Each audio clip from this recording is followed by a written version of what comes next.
Hello, welcome to my TED Talk. My name is Christopher Kidder, and today I'll be talking to you all about my research on climate change in the ski industry. More specifically, how climate change affects the ski industry, and how those effects create issues for ski towns and ecosystems that are nearby to ski resorts. So my research question is, how is climate change shaping the ski industry's reliance on water resources, and in what ways do water rights, water scarcity, and adaptation strategies create new environmental, economic, and social challenges for ski resorts and surrounding communities?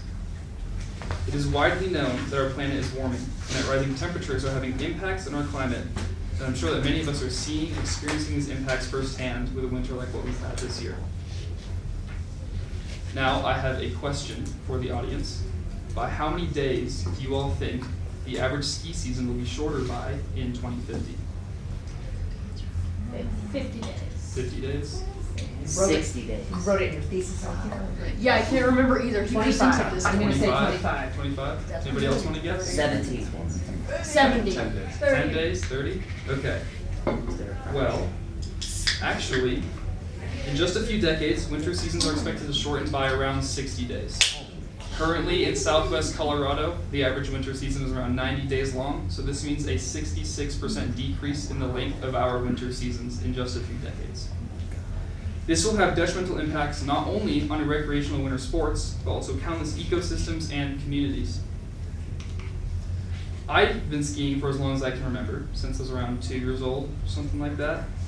It is an incredibly important and meaningful part of my life, and I find more joy and comfort in the sport of skiing than I do in almost anything else in my life. And I know I'm not the only one who feels this way. Lots of my family and friends and many, many people around the globe share the same love and passion for recreational winter sports, which makes the effects of climate change even more devastating. Climate change will cause massive economical and environmental turmoil, but I think the biggest loss is for those who love winter and the generations to come who may not get to experience snow as we know it today. Snow and winter sports may become a thing of the past. So, how did this happen? Well, global warming and climate change have been affecting our world for much longer than most people know. The first records of global warming can be traced all the way back to the start of the Industrial Revolution, which was in about 1760, around 260 years ago. Since then, the effects of global warming have become incredibly present in our climate, and global surface temperatures have already risen by around 2 degrees Fahrenheit. Now keep in mind that is the temperature of the surface of the ground, not the air. And by 2050, these surface temperatures are expected to rise by 6 degrees Fahrenheit. So I'm sure you can imagine what will happen when the surface of the ground is 6 degrees warmer than it is today, and what impact that will have on snow coverage and our ice caps. And so here I have a little graph from Telluride Ski Resort. I'm sure all of you are familiar. It's a local southwestern Colorado ski resort. And what this graph is showing is the number of days below 32 degrees Fahrenheit from 1981 all the way up until 2099. And the different colored bars are for a high emissions and moderate emissions scenario. And so what that means is if we continue on the path we are on now, emitting as much emissions as we are now, that is a high emission scenario, which will result in fewer days below freezing, or moderate emissions if we can kind of dial back what we are doing to our planet and maybe make a bit of a difference.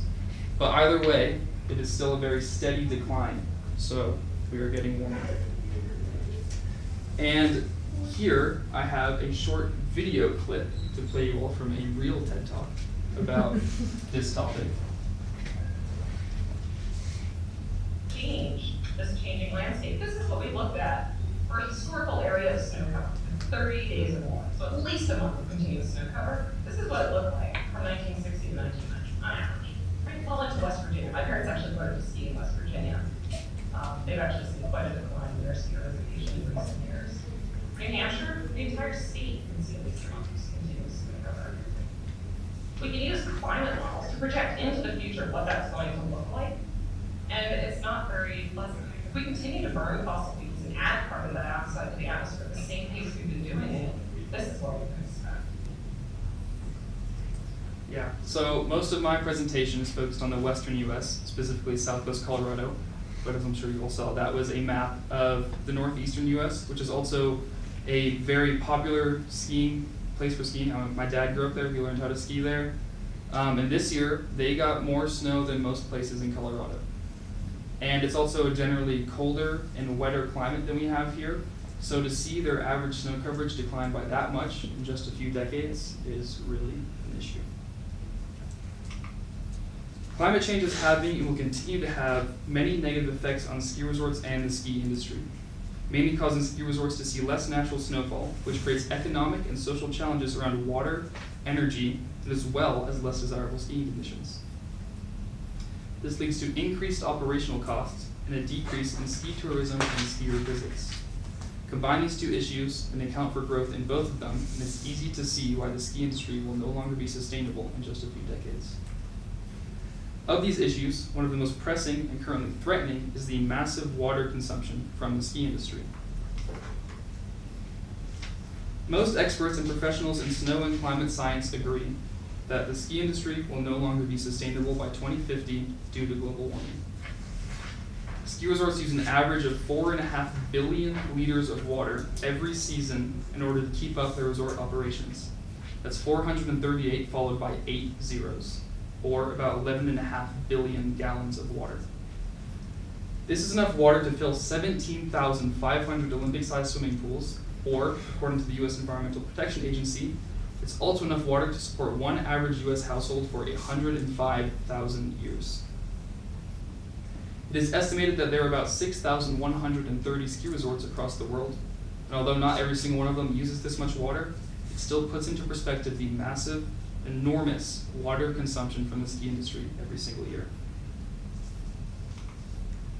The biggest consumer of water from the ski industry is artificial snowmaking.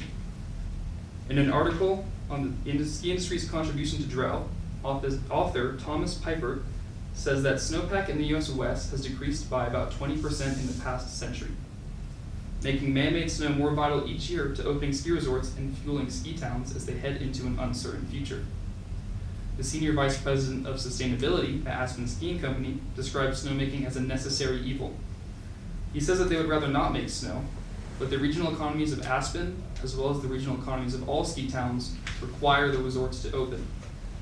So, with our warmer and drier climate, snowmaking is becoming even more necessary, and at the same time, unfortunately, even more difficult.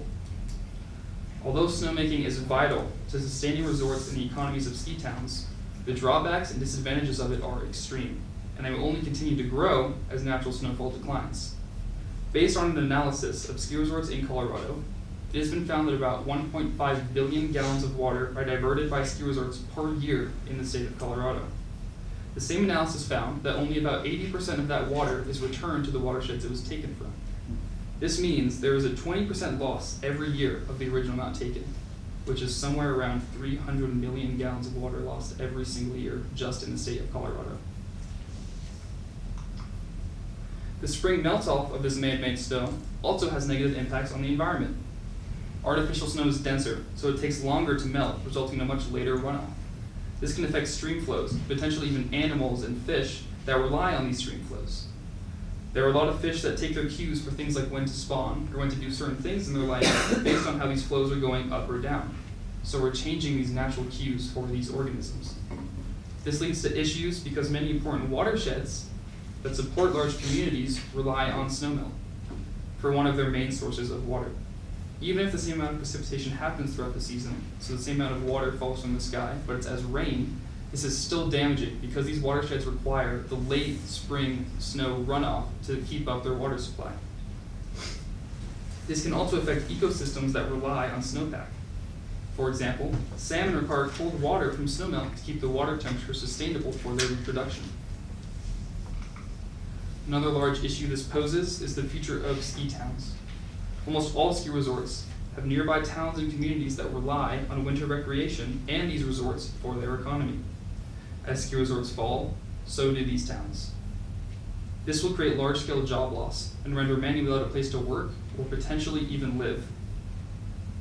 It is projected that if we stay in a high emissions scenario, the cost for the ski industry from climate change related issues every year could quintuple from its current cost up to around $1.4 billion a year.